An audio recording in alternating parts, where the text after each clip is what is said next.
Hello students, good morning. हमने borrowed fund में देखा था डिबेंचर्स। आज हमारा टॉपिक है बॉन्ड एंड पब्लिक डिपॉजिट देखते हैं। ठीक है स्टूडेंट्स, तो bond is important source for the long term finance requirement of the company. Bond is a borrowed capital for the company. Bond is a debt and bond holders are creditor of the company.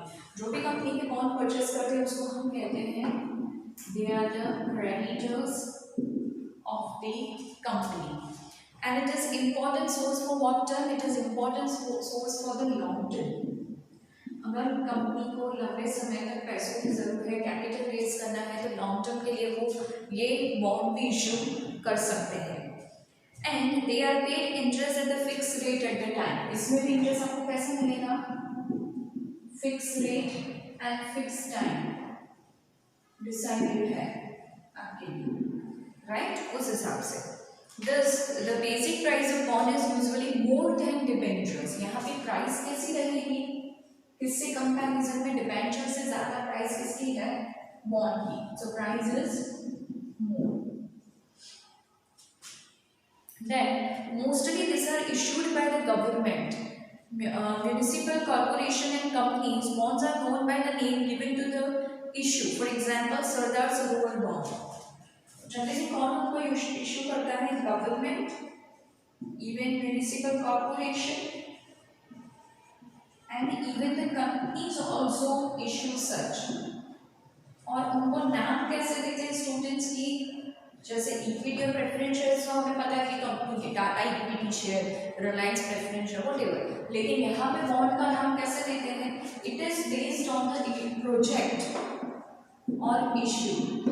Mostly अगर government issue कर रही है तो अगर government के लिए क्या है, सरदार सरोवर योजना जो बनाया था, डैम बनाया था, वो सारे उनके लिए पैसे इकट्ठे करने के लिए उन्होंने बॉन्ड इशू किए थे मार्केट में, right?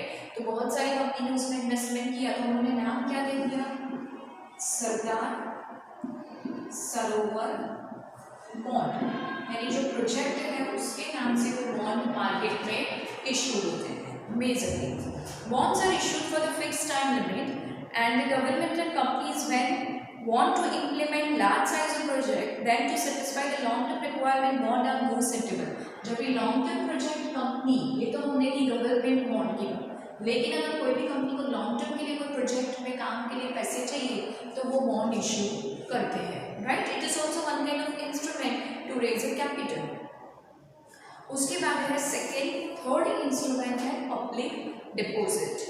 Company accept the deposit from general public to satisfy the need for the short term working capital. अगर हम बैंक में जाते हैं तो हम जो पैसे डिपॉजिट करते हैं, हमने जो पैसे हमारे अकाउंट में डाले वो बैंक की क्या हुई? डिपॉजिट हुई। और हम बैंक के लिए कौन हुए? Public deposit. तो they are called the public deposit. These are borrowed capital as well as debt for the company. An investor who invests money in the deposit are creditor of the company. हम company के लिए क्या कहलाएंगे और bank के भी क्या कहलाएंगे? क्रेडिटर। अगर कंपनी के हमने कंपनी में डिपॉजिट किया है तो कंपनी के creditor, right? The time limit can be for the 6 month to 36 month. हम कंपनी के अकाउंट में या कंपनी के पास से डिपॉजिट करते हैं हमारी सेविंग्स या पैसे, generally for 6 month to 36 month। 36 month यानी हम कहेंगे 3 years, right? For the 6 month to the 3 years, company pay interest at a specific rate to the deposit holders. अगर हमने कंपनी को डिपॉजिट किए हैं पैसे तो हमको उस पर क्या करेगी कंपनी? इंटरेस्ट पे करेगी। जैसे ही हम अगर हमारे पैसे यूटिलाइज नहीं करते हमारे सेविंग अकाउंट्स में तो उसके ऊपर भी हमें मंथली इंटरेस्ट मिलता है, तो कंपनी के भी हमें कुछ इंटरेस्ट मिलेगा, विच में भी क्वार्टरली, हाफ ईयरली और ईयरली। वर्ड्स जो दिए हैं स्टूडेंट्स वो देखिए, क्वार्टरली, हाफ ईयरली और ईयरली। तो क्वार्टरली का मतलब होता है 3 months, हाफ ईयरली का मतलब होता है 6 month, ईयरली का मतलब होता है 12 months, right? It is dependent on the company. ये कंपनी हमें इंटरेस्ट 3 महीने, 6 महीने या 12 महीने में देती है। लर्न और maturity of principal amount according to the provision of the companies act 2013 act के हिसाब से, और हेंस कहीं बार मेच्योरिटी डेट पे भी देती है। मेच्योरिटी डेट यानी अगर हमने जो भी पब्लिक डिपॉजिट किए हैं कंपनी के पास वो 2 साल के लिए है, 3 साल के लिए है, 5 साल के लिए, तो वो मेच्योरिटी डेट जब खत्म होती है उतने साल खत्म होते हैं, उसके साथ प्रिंसिपल अमाउंट यानी जो मेन अमाउंट है प्लस जो इंटरेस्ट है वो इकट्ठा होकर हमें पैसे मिलेंगे, उसको कहेंगे मेच्योरिटी डेट पे पैसे मिलना। Excluding banking and non-banking finance company cannot accept the public deposit from the public. Public में से कौन डिपॉजिट नहीं एक्सेप्ट कर सकता? Banking and non banking financial companies वो हमसे डिपॉजिट एक्सेप्ट नहीं कर सकती। एडवांटेजेस एंड इसके डिसएडवांटेजेस देखते हैं।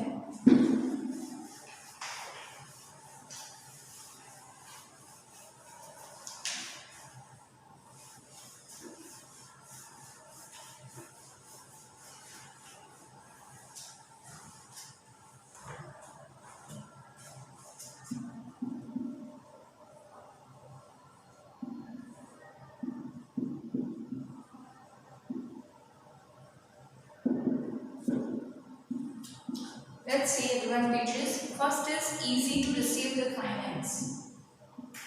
Easy to receive finance. Well-established and profit-making companies can finance easily. कौन सी कंपनीज को पैसे ज़्यादा से या जल्दी से डिपॉजिट करेगा कोई भी इंसान? जो वेल एस्टैब्लिश है and profit making. Well establish यानी बहुत सालों से चलती आ रही है, बहुत पुरानी कंपनी है, उसको उसकी गुडविल मार्केट में बहुत ज़्यादा है, इम्प्रेशन फेमस है वो कंपनी। और जो कंपनी ऑलरेडी प्रॉफिट मेकिंग है, पैसे बहुत है, प्रॉफिट अर्न कर रही है, मार्केट में ऐसी चर्चा है कि वो कंपनी बहुत पैसे वाली है और उनके पास पैसे हैं, तो that company will not find any kind of difficult for the gathering money.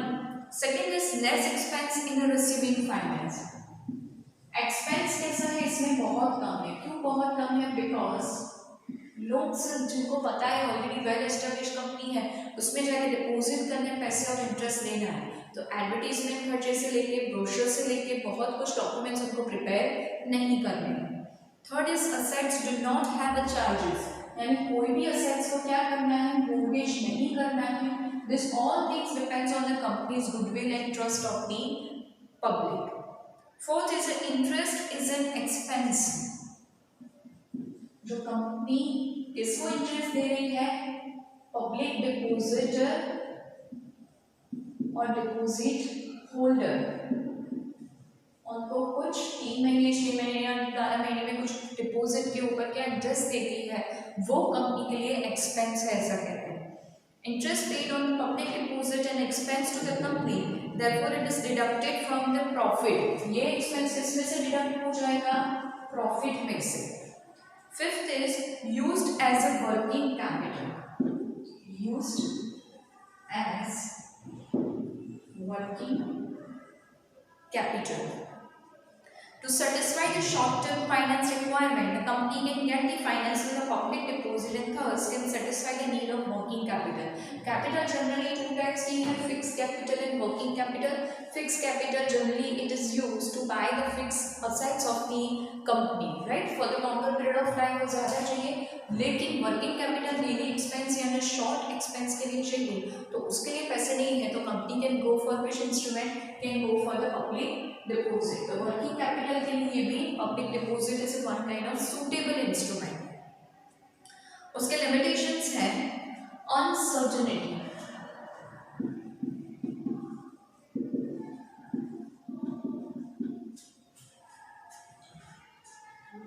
there is an uncertainty in getting finance with the public deposit because the mood of the investor cannot be predicted or pre-decided or predicted। क्या कर रहे हैं कि यहाँ पे कई बार ऐसा होता है कि पैसे इकट्ठे करने में अनसर्टेनिटी यानी जो फिक्स नहीं है, इन्वेस्टर्स के मूड पे डिपेंड करता है कि वो डिपॉजिट करेंगे, पैसे इन्वेस्ट करेंगे हाँ या नहीं, तो इट्स अ लिमिटेशन कि it is generally dependent on the mood of investor. Second is insecurity to the investors, insecurity to the investors, like the public deposit are considered unsecured debt and therefore there is an element of risk of the investors। यहाँ पे सबसे ज़्यादा risk किसको है? Investor, because यहाँ पे कोई mortgage नहीं है असेट्स का, सामने कुछ उन्होंने असेट्स परचेज या मोर्गेज में हाइपोथिकेशन में नहीं दी है, रिजर्व में नहीं रखी है, तो इन्वेस्टर्स विल बी अनसिक्योर्ड और will not be secured about to invest in the public deposit. Third is the fair weather friends. Fair weather friends. Fair weather friends यानी कौन? Public depositors. जो डिपॉजिट होल्डर है उनको कहेंगे fair weather friends. क्यों? क्योंकि अगर कंपनी की गुडविल इंप्रेशन मार्केट में अच्छी है, कंपनी प्रॉफिट मेकिंग है, तभी वो पब्लिक डिपॉजिट में इन्वेस्ट करेंगे. लेकिन जैसे ही पता चला कि कंपनी लॉस में जा रही है तो वो अपने पैसे वापस ले लेंगे. तो फेयर वेदर फ्रेंड्स यानी जब कंपनी का फेयर वेदर, अच्छा वेदर, अच्छी कंडीशन चल रही थी तब वो सपोर्ट कर रहे हैं, लेकिन जब कंपनी लॉस में है तभी उन्होंने पैसे उठा लिए. Fourth is difficult for new and weak company. New and weak company के बारे में क्यों बता रहे? क्योंकि जो फाइनेंशियली साउंड नहीं है, फाइनेंशियली साउंड यानी जो कंपनी के पास इतने पैसे नहीं है, उनके लिए तो बहुत डिफिकल्ट है कि लोगों को बनाना और कंपनी में इन्वेस्ट करवाना. और जो कंपनी न्यू है तो उसके ऊपर कोई ट्रस्ट नहीं करेगा, कोई भी पैसा इन्वेस्ट नहीं करेगा. तो ये हुई इसकी लिमिटेशंस पब्लिक डिपॉजिट की.